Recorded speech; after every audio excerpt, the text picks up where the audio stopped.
All right, let's get into it. Danganronpa 2 is coming back from the demon dead. Why? The question might be, why though? Why is it back? Why are they remaking that and not remaking the first Danganronpa game? Why are they calling it Danganronpa 2x2? And why did Kadaka tweet about this years ago? Probably because that's when they started to work on it, and he was definitely trolling with that shit. So first off, it might initially seem like this game is just a remake, and it has an extra non-canon fan story for those who played the original, just want to spice things up a bit. But it's not canon, right? Absolutely not. No.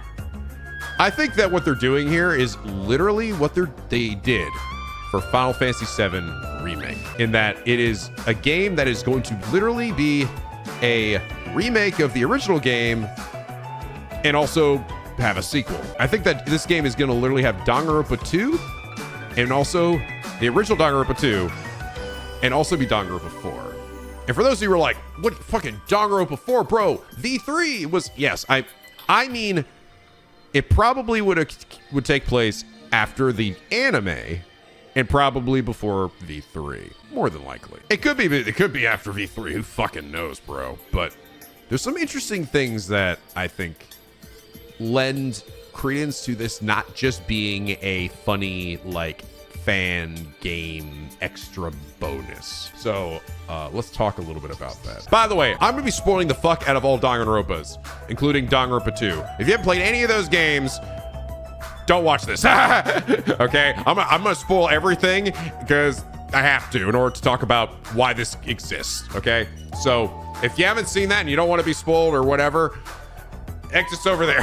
First off was the thing that I tweeted about, which made me go, what is going on with this? This is the original image of Kameda looking down at you. Hey, you seem kind of out of it. From the original Super Danganronpa 2. This is the new one. It looks very similar, right? Albeit with a different color balance. Kameda looking a lot more blue here.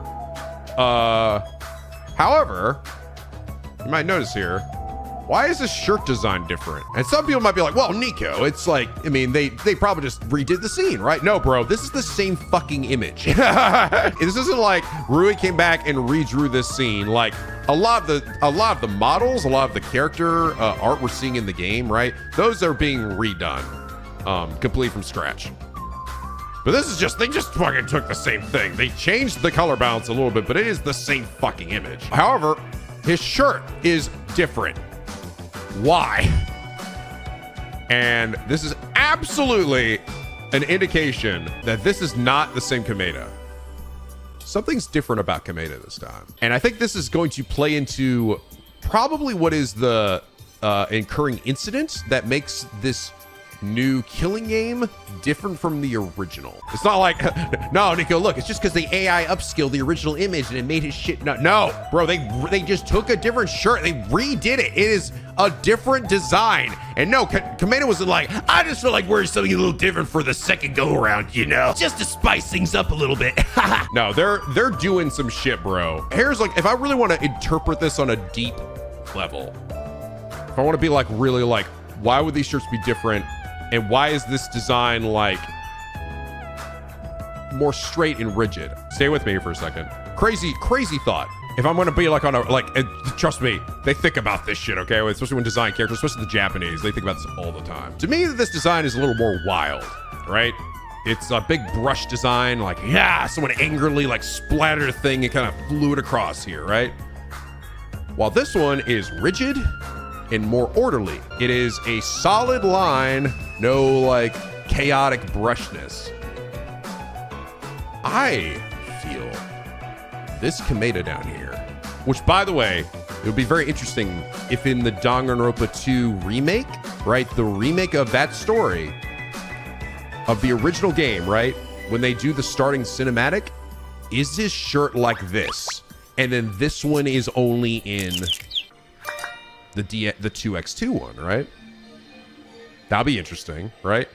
If this is in the original one, like Danganronpa 2 that was remade, the original story, that'll be like, I'm not exactly sure. Maybe they'll have a reason for that, but I think that'll be important. I have a feeling that this Kameda down here is not gonna be the same crazy banana pants Kameda that we know up here. I think this is literally showing like a more, maybe calmer, more organized Kameda. Like Kameda, if he maybe had a regular life. Maybe he just like didn't despise himself and feel like he needs to be a stepping stone for hope. God, I have the biggest hope boner. What if this bitch, and here's even the crazier thing. This is the thing I'm seeing a lot of people bring up that could happen. If this scenario that we're getting is totally different, right? What if this bitch is like the actual protagonist of this game? I've heard people say, oh, Kameda might die in the beginning. No, I do not think, man, that they're gonna kill off this character earlier now. Like, oh, now he dies in the first case. No. Bro, Nagito Kameda is Mr. Danganronpa 2, okay? This bitch is by far the most popular character in the entire fandom. They are not killing him off, all right? Because people will just be so pissed off. They'll be so pissed off. He is John Danganronpa at this point, okay? This man has been memed to death, all right? He invented the breakfast item bagels. Like, that didn't exist. You don't even remember, do you? We didn't actually eat bagels before this bitch came into existence because they didn't exist, man.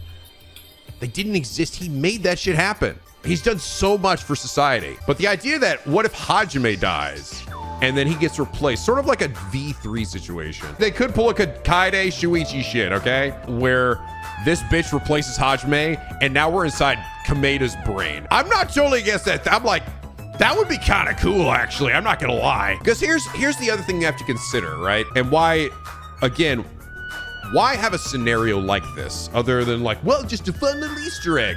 But what is a Danganronpa game actually about? What are they doing in there? Is it just simply, well, we're just solving murders and, you know, everybody's trying to kill each other and blah, blah, blah. Now, man, that's only like part of the game. The other part of the game is learning who these people are. Because all of these characters are strangers to each other and strangers to us when we first play this game. We don't know who the fuck any of these people are.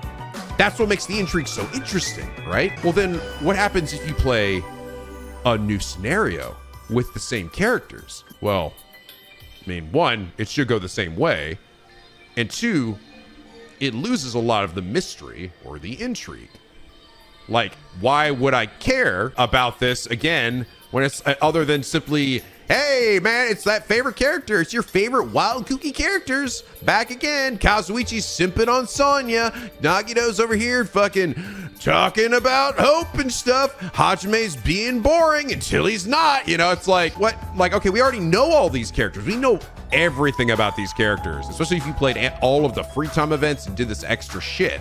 So, like, they're saying that this game, this 2x2 game, is going to be as long as a regular Danganronpa game. It is the same level of content. So how do you tell a new killing game and make it an intriguing story without you just being like, it's these guys again that I already know all about? It's called you make them maybe a little different.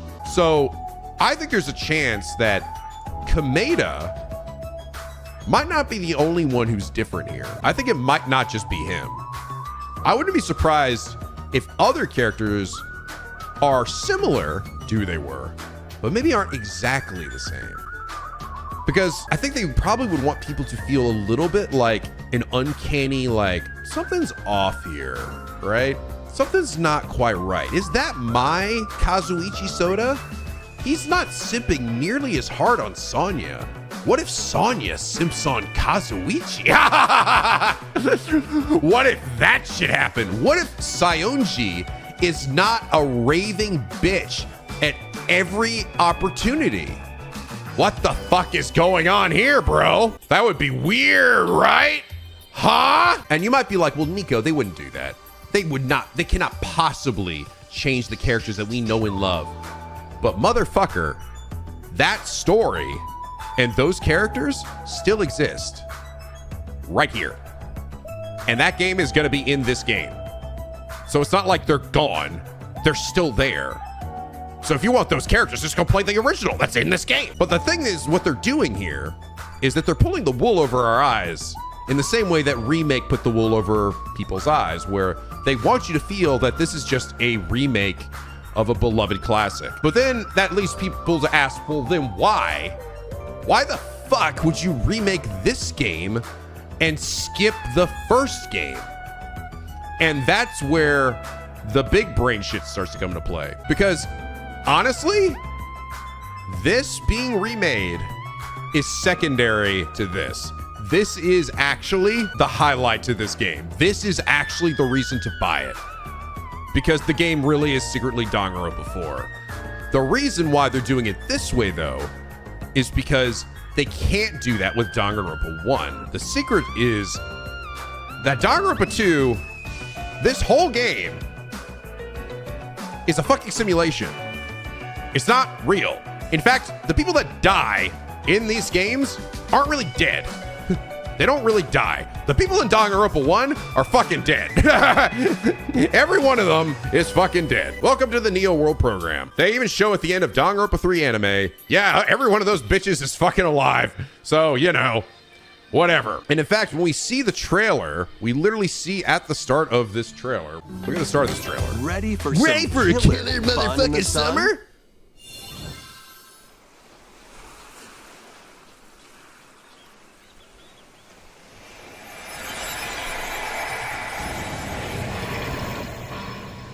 Hey there. Are you okay? You seem pretty out of it. You seem pretty out of it, bitch. It starts off exactly like Danganronpa 2. But what I mean is, it starts off with that crazy glitch effect. So this isn't, for example, well, is this now real? No. This bitch, they're back in the fucking Matrix. That is the exact reason why they're able to do this again. They're trying to fit this in the actual continuity of the original Danganronpa stuff. That's why they can make this happen. So essentially, we're running through another scenario in virtual reality that's leading to this new killing game. And why also, well, then why would I think that this has any attachment to fucking the other games, right? The funny thing is, this kind of still blows my mind. They literally kind of spoil that in the trailer, and it didn't even occur to me at first. I was like, I saw this like this bit, and I was like, oh, I guess it's like a new story bit in there, and I went, wait a minute, no, hold on, what the fuck is this fucking CG of them looking at this boat? And I'm like, wait a minute, there was no boat in Danganronpa 2. Hey Hajime, do you like boats? I guess. Well, look Hajime, look, there's a boat right there. Where's this boat normally? Well, I'll tell you where this boat was normally. It's in the fucking anime. And at the end of the game, I swear to God, I think this is literally them walking out of their virtual reality pods, looking at that fucking boat from like the Future Foundation shit. And they're like, hey, Kameda. Yes, Hajime? You want to do that again? Do I? And then they hop back in again. I know the glitch effect was in the OG. That's what I was saying. I said it was the same thing. It's the same fucking intro. The glitch effect is what indicates that they're in a virtual reality. I'm trying to tell you that this doesn't like, oh, well, that one was in a virtual reality, and then this new one is not. Like, oh, now they're like doing it again. But, well, one, Kameda has his hand back, right? Here's an interesting thing, right? This angle is interesting because guess what? We can't see Kameda's hands. We can't see his hands. I wonder if he has potentially got his little girly, I got my little girly hand. Or maybe even his robo hand. Oh yeah, Hajime's eyes too.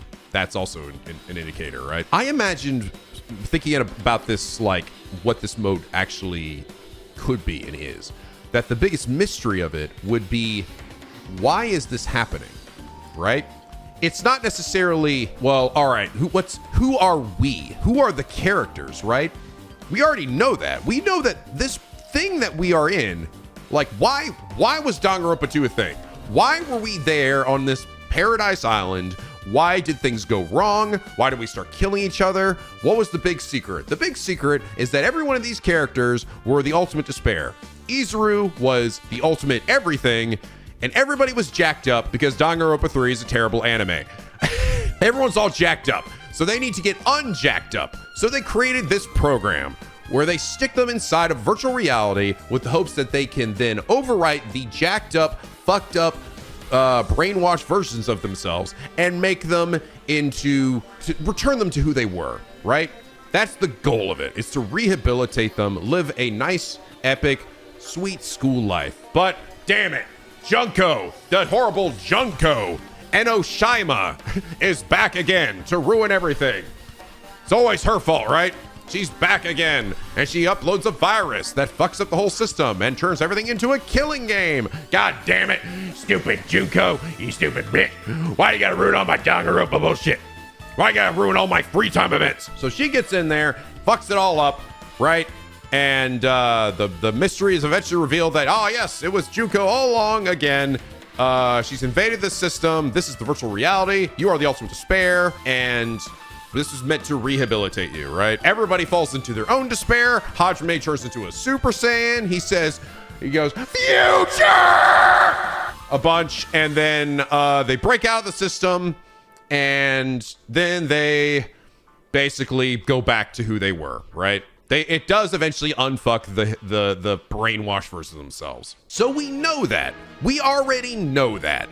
So if you have the same scenario with the same fucking characters, again, where's the mystery? Well, I already know this shit's just a simulation. I know these bitches are the ultimate despair, and this is all meant to rehabilitate them. I know all this already. So what the hell's the point of it? Is it just, well, who's gonna kill who this time in this wacky scenario? That doesn't sound, would that be enough to carry a whole game? Would that be enough to actually give, like, players a reason to give a shit about the story and stuff? Like, I don't think so. I think that they're trying to be coy here, right? Hence the Danganronpa 2x2. Guys, I'm gonna need you to get out your pencils, your papers, and your calculators. What's 2 times 2? Tell me, what is it? Tell me what is it? What does it equal? What does it equal? That's right, it equals 22. Thank you. Thank you. This is why I've got the best fucking fan base here. You guys are smart as shit. Fucking right. It's 22, which is, put that together, that's fucking 4. All right, it's 4. It's a point. Danganronpa fucking 4. It says 55, so it's 50. Shut up. Shut up, Crystal. Stop looking at the 5s or the S's or whatever. I don't even know what this means. Danganronpa 55 is next. Yes, it's Danganronpa 4, right? That's secretly what this game is. And people, again, are like, but we had V3, and that was technically Danganronpa 53. I think that this is going to literally be right after the events of Danganronpa 3. Because Danganronpa 3, and I actually think, it might be before the future arc of Danganronpa 3. I don't fucking know. Because maybe this is like they just come back here. Maybe, like, we don't know when this could be. This could be they woke up out of their fucking VR chambers and we're just like, you know what? Let's go and do this all over again, bro. I don't know. I think that was really fun. Let's go back in and do it again. Yeah, and I'm gonna put a different shirt on for some reason. Let's do it. Woo! Fucking cannonball. Or this could be them coming back here after all of the events of Danganronpa 3. Right? Kameda here doesn't actually have his little girly hand anymore. He's got a cool robo hand. All the better for jorking it with. Hachime's got his colored eyes. Chiaki is his Jedi ghost holding Monami. You know, she haunts him to this day. And they're coming back here for a reason. But here's the thing that sort of, I will say, why I feel like it's really weird we're seeing this CG here. This is almost like, are they suggesting that this would be shown before the start of that playthrough? And which surprised me a lot, because I feel like, wouldn't that would be what the mystery is? And this is where I start getting very theorizing and sort of trying to think, like, why would they do that? Why would they do this? Like, this is where now I don't have like a lot of answers. I'm just trying to think to myself, why would we get this at the start? Wouldn't that be like a secret? Try to keep it a secret. Well, I guess maybe we already know this is a virtual reality space, so maybe putting that back in the box is not necessary or would be hard to do. Okay, so they show this at the start. So what is the grand mystery then? Is the grand mystery what happened to cause the scenario to play out differently? And I think actually what is the biggest question, the most important question to ask is, why? Why? Why are they going back into virtual reality? Why would they return? Is it even them? Hell, if this CG didn't exist, I might almost say some shit like, maybe these aren't even the characters. They're like, he thinks he's Gundam. He thinks he's Hajime. He thinks he's Kameda, but they're not. They're not them. And you start getting like different personalities fusing together to save Chiaki? To make Chiaki into a real girl? The thing is, Chiaki was a real girl, but Chiaki is dead. She like is long dead by the time that even Danganronpa 2 is. Very, very dead. And like, maybe that's the idea. But at the same time, it seems to me like, well, why would you need to go back into another killing game to do that, to save her, right? That data seemingly would still be there to seemingly do that if that was what they wanted. Would they, to put her into a robot? Does Hajime just really want his Robo Chiaki waifu? AI Chiaki though, yeah, why would they need to kill each other, right? Like, here's the thing. I think that this scenario is going to play out very similarly to the original, right? I think that's the intent. They want you to be kind of like, it's the same, but different. Because how can you lead to a scenario where everybody who's getting killed and who's the culprit is different? Well, something's gotta be off. And we're already seeing it. All because Kameda here decided to wear a different shirt when he got zapped back into the metaverse. That's what's gonna fuck up this whole scenario. Butterflies, bitch. Hajime's like, that's a cool shirt. He never said that before. Because he said that line, everything's all fucked up. It's all jacked up. God damn it. All because Kameda decided to go to Hot Topic that day and get a new dank shirt. It fucked everything up. Or, yeah, that's right, Takumi from 100 Line Last Events Academy went back in time so hard, so fucking hard that he broke through the fabric of reality. Bam! Fucking blew out. And then he like ended up in a whole nother IP of Kadaka's. And when he does that, he like falls and lands right on top of Hajime. Hajime's dead. Wow, you murdered Hajime. That makes you new Hajime. Red Hajime.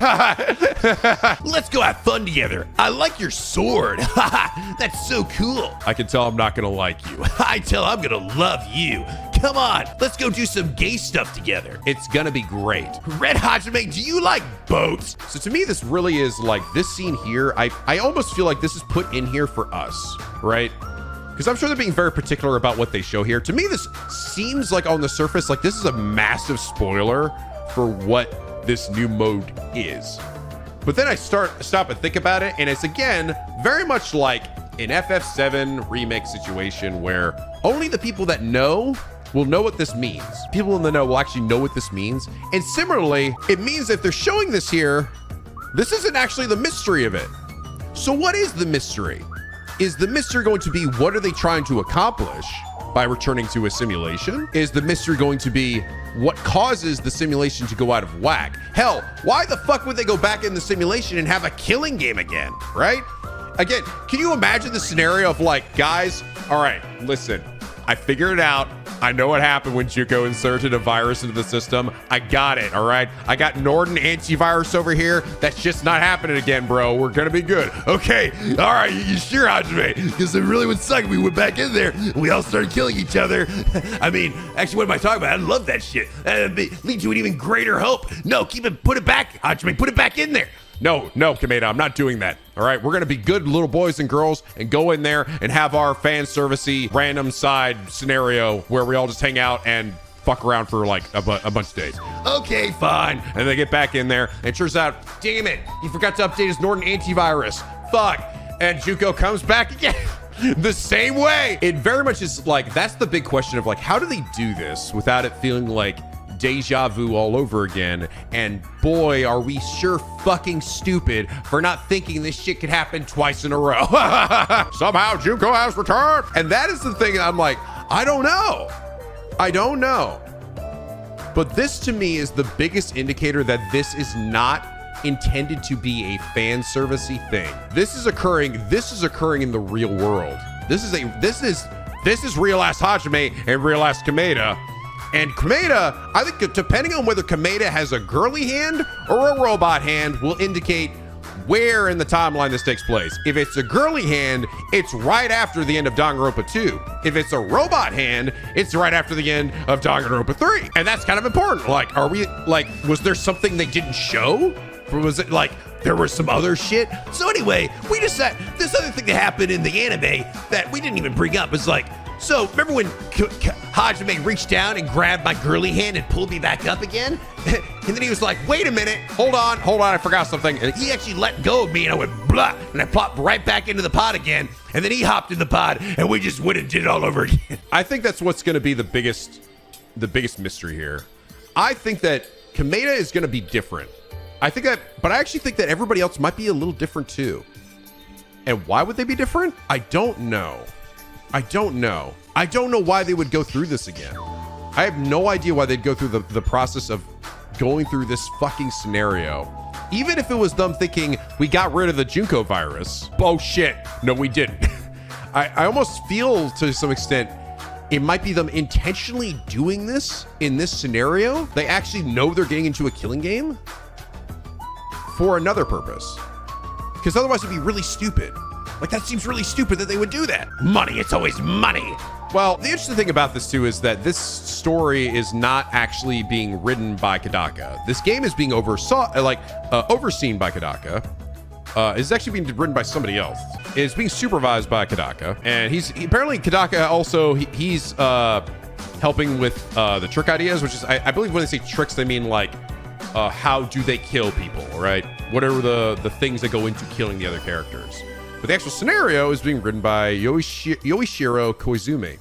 And Kodaka brought this guy up on Twitter to discuss this a little bit. Spike Chunsoft, Gym Drops, and Tokyo Games working together on Super Danganronpa 2x2. Kamatazuki and Takeda are deeply involved in the production. So this is Rui, this is the artist. Takeda, this is the musician that's done music and art for most of Kodaka's games. While the scenario is being written by Koizumi, who's always worked with me on Danganronpa related stories since Ultra Despair Girls. So that means that he's been around and he actually helped with the scenario of V3, right? I'm thoroughly supervising as well, and the tricks were devised together with Kiriyama, so please look forward to it. There's still some time before release, so in the meantime, please enjoy Shoot & Order and Underline Last Events, because yeah, baby. Play some other games. Buy my other stuff. Please note that all rights to this title belong to Spike Chunsoft, so any questions, requests, or support should be directed to them, not me. And this is interesting again because when you see Kodaka talk about like Hunterline and Shoot & Order and all these other things they do, he's very like open and he talks a fuck ton about them, right? He'll directly discuss with people about things, about those projects, because he is literally owner of this company, the Tokyo Games. He can do whatever the fuck he wants. However, Spike Chunsoft has Danganronpa rights, right? Technically, they are the ones that actually own Danganronpa. So there's only really so much that Kodaka can say about this project and really talk about it. So, but it's interesting to me that this is still like he's supervising it, right? So there is still some Kodaka control being done here, right? It's not just like he's handing off to some other person, but the story is being written by this Koizumi guy. So it's interesting because this is in my opinion, this is such a Kodaka fucking sequel to have. Kodaka was, when he made V3, right? The ending to V3 is a very controversial ending, right? That definitely pissed a lot of people off. But you sort of have to understand what it also kind of was in a lot of ways, where it was Kodaka's acknowledgement that this concept has become almost too mainstream for even him. Kodaka's not a mainstream kind of guy, bro. He doesn't like that shit. He's like, man, like, if I keep doing this, I could probably keep making these Danganronpa games till I'm fucking like fucking 93 years old, right? I could do enough games till it's literally Danganronpa 53. We're going on forever, right? Hope, despair. Fucking, oh, the audience is loving this shit, right? It was almost a parody of itself. Danganronpa V3 is like a parody of what a Danganronpa game even truly is. So he ends it in a way that is like meta as fuck. It's hella meta. Because it was probably the way he was starting to feel about Danganronpa. So I actually am not too surprised to hear that now that we're actually getting potentially a Danganronpa 4, it is not actually being fully written and controlled by Kodaka himself. But it's still clearly a series that means a lot to him. So he's still going to help oversee it. At the same time, the fact that it would come back in this way in a way that is like intentionally misleading, right? Because I'll also be honest, man, like a remake for a visual novel like this is really weird because like how often do people want to go back and replay a visual novel? You might do it. I mean, might be some folks, but I'd say a very vast majority generally don't, because guess what? Once you've played a game and you know the mystery, you can't unremember it unless you like have memory problems or something, or it's been like a really, really long time. It's like it kind of loses it. Like that's the sort of the beauty and the detriment to visual novels a lot of ways, right? Is that once you solve the mystery, you can't put that genie back into the bottle. You can't put the chaos back into Pandora's box. You can't close that shit. You like, which is why, dude, I would love to fucking erase my memories of 13 Sentinels so I could relive that game again, but I can't. You get the one time. So why remake this, right? Who is this for? Who's gonna be the most excited about a remake of a visual novel game? Well, I mean, I guess I could go back for nostalgia's sake, but I'm gonna remember most of the solutions and how this shit goes. Maybe there'll be a few things where I'm like, oh yeah, it happened this way, but you generally are like, yeah, I remember that was this guy that died, and then there was this person that was the culprit. So they're like, oh, but we're putting a twist on it. That's where the real, like, that's why I say this is the meat of it, and it's so Kodaka to do this, to make a scenario like this. It's such a trolly thing to do. And I swear to God, the reason why he would be doing something like this is literally because he knows his fan base is just as fucking crazy as he is. And we'll see what this actually is. He knows people are gonna figure out that this shit's not just a fucking remake, bro. And that the extra story mode that's in there is not just some extra fan servicey horse shit. The 2x2. He knows, bro, that people are gonna be like, oh, you crazy Danganronpa loving jorkers. You know exactly what I'm trying to do with this title. You know exactly what my team and the people behind this, what is going on here. That this is not just that. That it's actually going to be some crazy mindfucky adventure that is fitting into the existing canon in some way. And it is actually really Danganronpa 4 in disguise. Because, again, what is V3? V3 is not Danganronpa 3. We have an anime. It's not that good. It's Danganronpa 53. So Danganronpa 4 comes out, and it's Danganronpa 2x2. It's so Kodaka. He does this shit all the time. He loves to fuck with us. I guess to sort of conclude this, I fully believe that this is exactly what this game is. I think that this is a sequel. I don't think it's necessarily going to be like a sequel to V3, because V3 is legitimately so far into the fucking future. That's the point of that game. I think this is legitimately going to be like the sequel to Danganronpa 3, the anime, and it might even be after the future arc. As to why they're doing what they're doing and why they're going back in here and seemingly erasing their memories and going into another situation where they kill each other, that I don't know. I think that's going to be maybe the big mystery behind it. And the thing that I really want to know is, are they going to show this shit at the start? If it's in the trailer, I feel like they probably will. So then, okay, what will be the mystery then? And will characters be exactly who they were before? Yeah, V3 is essentially a what-if scenario in a lot of ways, yes. So what will this game actually be trying to do? What are they trying to accomplish? And how much of the characters will be the same? I really legitimately think that this was the plan all along. This idea of like remaking this game and like having this like look like a remake but legitimately is a sequel. I think that was always the plan, because then it allows them to use the same assets, right, to tell a different story. It's kind of brilliant, but I think the real question is, will they be able to pull it off and make it satisfying and not just a been there, done that, right? And I think that will really be the key. I actually think the characters should not necessarily be exactly who they were before, but why would they be different? I don't know. I'll be very curious to find out and see if that is what crazy invert universe reason they have for characters not being themselves.